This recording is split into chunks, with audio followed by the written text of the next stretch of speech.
Suite du chapitre 7. As-tu pas dit que tu avais quelque chose à manger?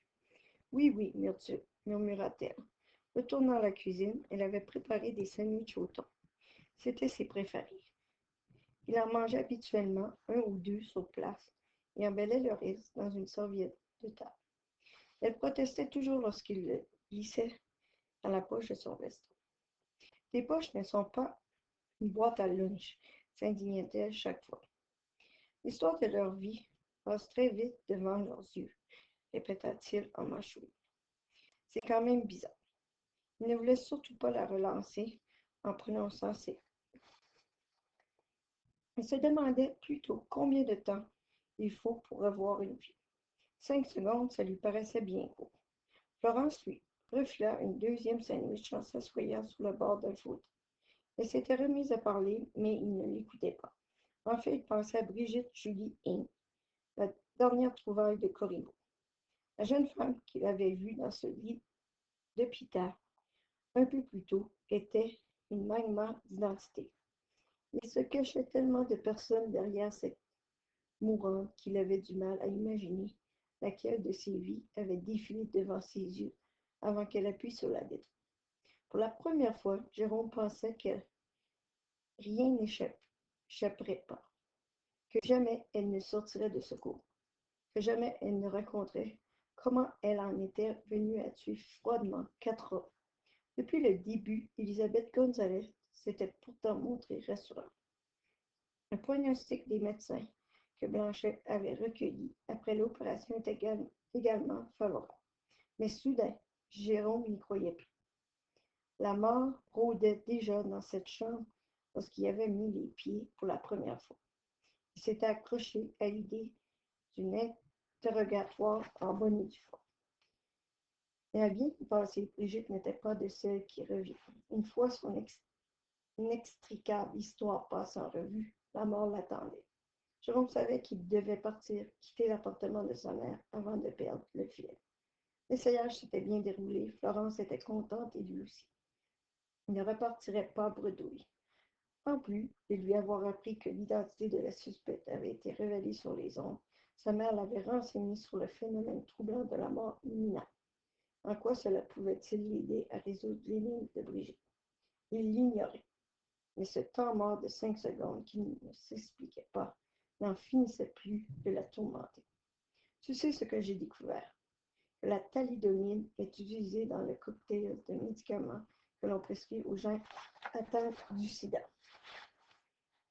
Pardon, Florence se doutait bien qu'il ne l'écoutait pas, qu'il avait l'esprit ailleurs. Mais Jérôme avait un talent pour reconstituer la conversation qui lui avait échappé. Pendant qu'il repassait le ruban dans sa tête, elle ouvrit un dossier qu'elle avait intentionnellement laissé traîner sur une table du salon. Qu'est-ce qu'on utilise pour traiter des gens atteints du sida?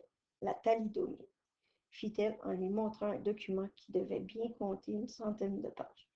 Jérôme avala un sandwich d'une seule bouchée et ressemblait ses affaires. Il fallait faire vite s'il voulait échapper à la thalidomide. C'est quand même incroyable, s'indignait-elle. Ils se sont rendus compte que ce poison pouvait servir dans le traitement des gens atteints du VIH. Ils ont dépoussiéré le médicament et l'ont remis en circulation. Tu te rends compte?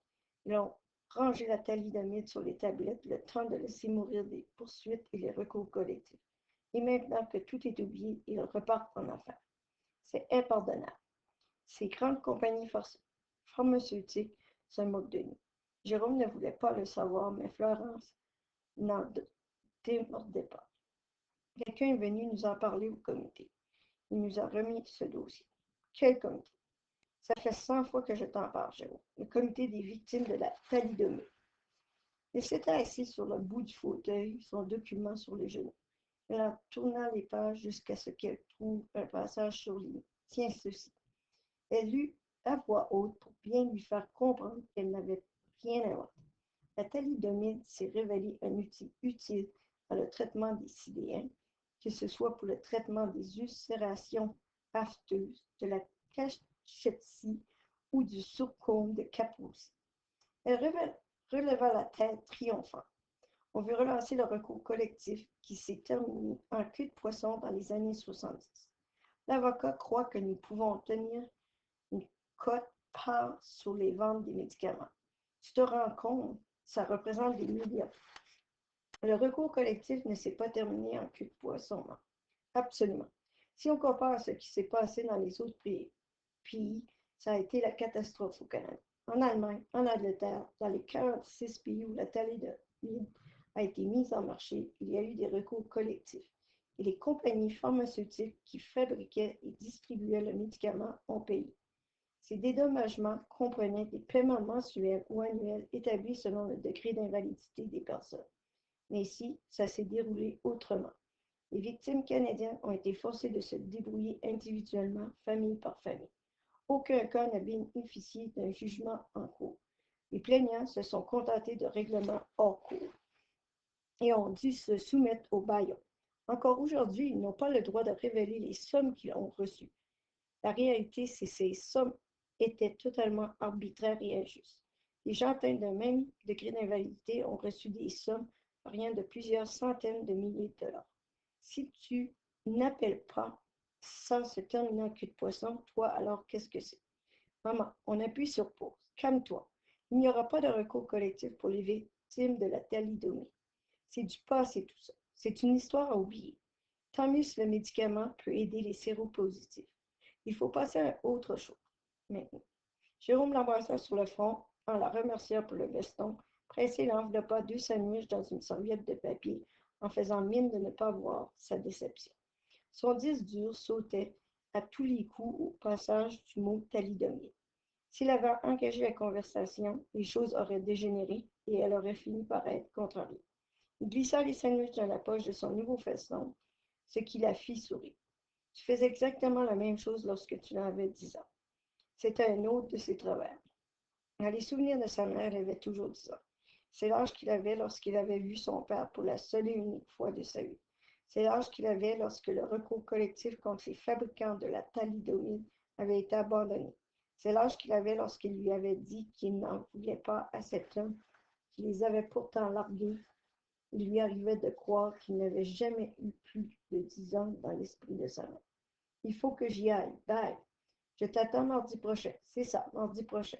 Jérôme consulta sa montre en appuyant sur le bouton de l'ascenseur.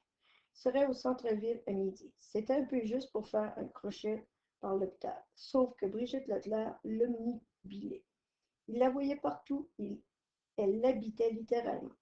Pour qu'il connaisse le fond de l'histoire, elle devait absolument survivre. Reconstituer l'histoire sans elle serait impossible. Le sentiment trop et inexplicable qu'il avait ressenti lors de sa visite matinale ne le quittait pas. Sa réflexion se poursuivit sous le fleuve pendant tout le trajet en métro. Il passa au syndrome de Stockholm, cette affectation incompréhensible se développant entre les victimes d'enlèvement et leurs ravisseurs.